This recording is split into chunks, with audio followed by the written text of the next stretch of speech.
1/2 I, 32M, have been married to my wife, 31F, for 6 years. I work as a senior analyst for a logistics firm, which basically means my entire job is spotting anomalies and predicting where things are going to break before they actually do. It's a skill set that, unfortunately for her, I couldn't just turn off when I got home. For the last 8 months, the break in our marriage wasn't just a prediction. It was a glaring, flashing red light. It started with what she called strategy transitions. She's a marketing manager, and about a year ago, she got a new boss, some guy she described as a visionary but demanding. Suddenly, her 5:30 p.m. arrival time shifted to 7 p.m., then 9 p.m. By the time this really kicked off, she was walking through the front door at midnight, 3 nights a week, smelling like expensive gin and cedarwood. "It's just the industry, honey," she'd say, tossing her heels off and heading straight for the shower without even looking at me. "The big deals happen after hours. If I'm not at the table, I'm on the menu." I tried to be the supportive husband. I kept dinner warm. I handled all the chores. But the math didn't add up. Her company's quarterly report showed they were downsizing their regional accounts, the very accounts she claimed to be securing during these late-night sessions. The breaking point happened on a Tuesday. She rolled in at 12:15 a.m., and I was sitting in the dark in the living room waiting. "Where was the meeting tonight?" I asked. My voice was dead flat. She jumped, clutching her throat. "Jesus, you scared me." "It was at the Gilded Lily. Just a client dinner that ran over." I didn't blink. The Gilded Lily is a boutique hotel bar. And I called her office at 8 p.m. "The security guard said your entire floor has been dark since 6 o'clock. She didn't even flinch. She just gave me this long, exasperated sigh. "Ugh, why can't you just trust me? This is exactly why my career is taking off and yours is stalling. You're small-minded. You're suffocating me with this insecurity. If you can't handle a successful woman having a professional life, that's a you problem." The entitlement was dripping off her. She wasn't just lying, she was trying to make me feel guilty for noticing the lie. That was the moment I checked out emotionally. "You're right," I said. My heart was pounding, but I kept my face like stone. "I should trust you. I've been too focused on what you're doing. I need to focus on my own career. My boss has been asking for more after-hours collaboration too. I won't turn him down anymore." She actually smiled. It was a patronizing, good boy kind of smile. "Finally. I'm glad you're growing up." I went to bed, but I didn't sleep. I spent the night moving funds between accounts and making a very specific phone call to a contact I'd made through my logistics work, a guy who specialized in corporate intelligence. If she wanted a marriage built on late-night meetings, I was going to give her exactly what she asked for. The next Monday, I didn't come home until 1 a.m. When I walked in, she was actually awake, sitting on the sofa with a glass of wine. She looked confused. "Where were you? I texted you 3 times. "Oh, sorry," I said, loosening my tie and heading for the kitchen to grab a beer. Meeting ran late. New project. Very high stakes. "With who?" she asked, her eyes narrowing. "Just a consultant," I replied, mirroring her usual vagueness. "You were right, honey. The energy at night? It's different. You get so much more done when the rest of the world is asleep." I saw the flicker of annoyance in her eyes. She didn't like the mirror I was holding up. But she couldn't complain, not without admitting her own hypocrisy. Over the next 3 weeks, I became a ghost. I was working for nights a week. I stopped asking her where she was. I stopped checking her location. I stopped caring. Or, at least, I made it look that way. In reality, I was meeting with a private investigator and a very high-end divorce attorney. The PI had already hit the jackpot.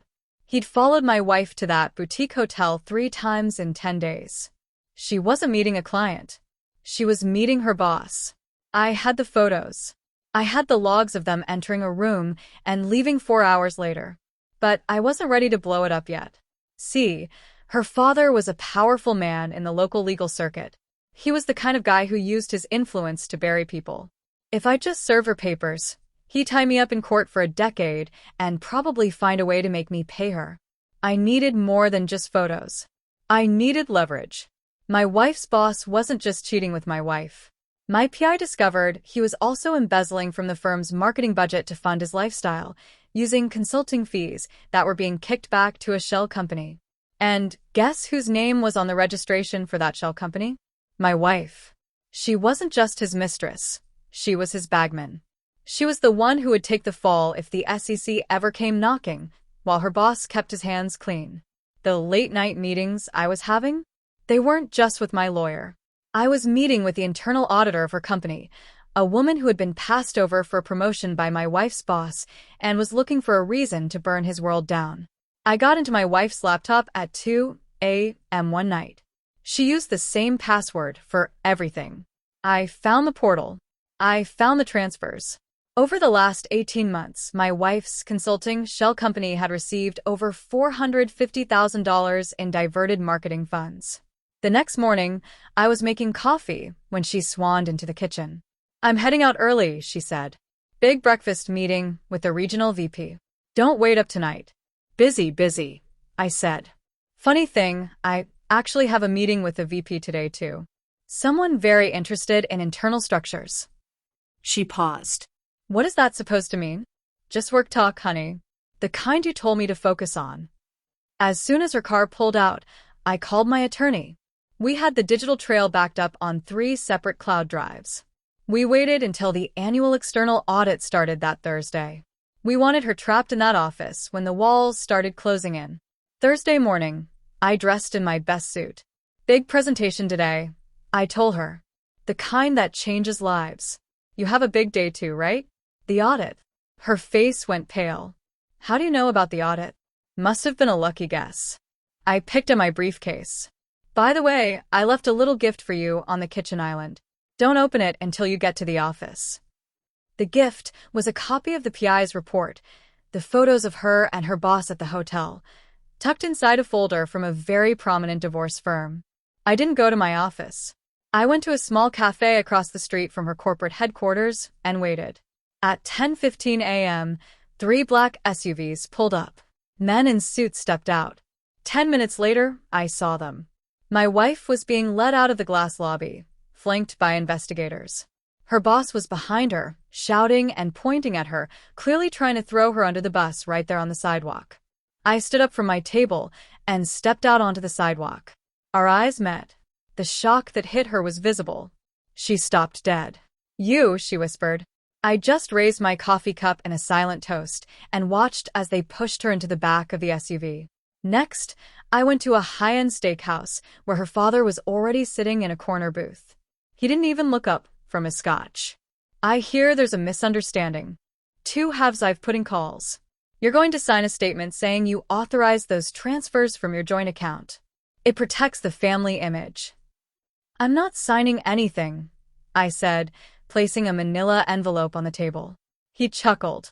"Son, I can have your career dismantled before the appetizers arrive. Actually, I'm the guy who spent the last 3 weeks meeting with the assistant U.S. attorney. One meeting was with a federal agent who was very interested in the donations you've been making to certain judges' re-election campaigns." The color drained from his face. "You wouldn't." "I already did. I'm filing for divorce today. Under the infidelity and criminal activity clauses of our prenup, she gets nothing. No alimony, no house, no share of my 401k. And you're going to ensure she doesn't fight it. You're going to tell her to sign the papers quietly, or the federal investigation into your donations goes from preliminary to grand jury by tomorrow morning." 2 hours later, I was at the precinct. My wife was sitting in an interview room. When I walked in with my lawyer, she lunged at the glass. "You traitor." We were a team. A team doesn't funnel $500,000 into a shell company while sleeping with the boss, I said. I slid the divorce papers through the slot. "Sign them. Now.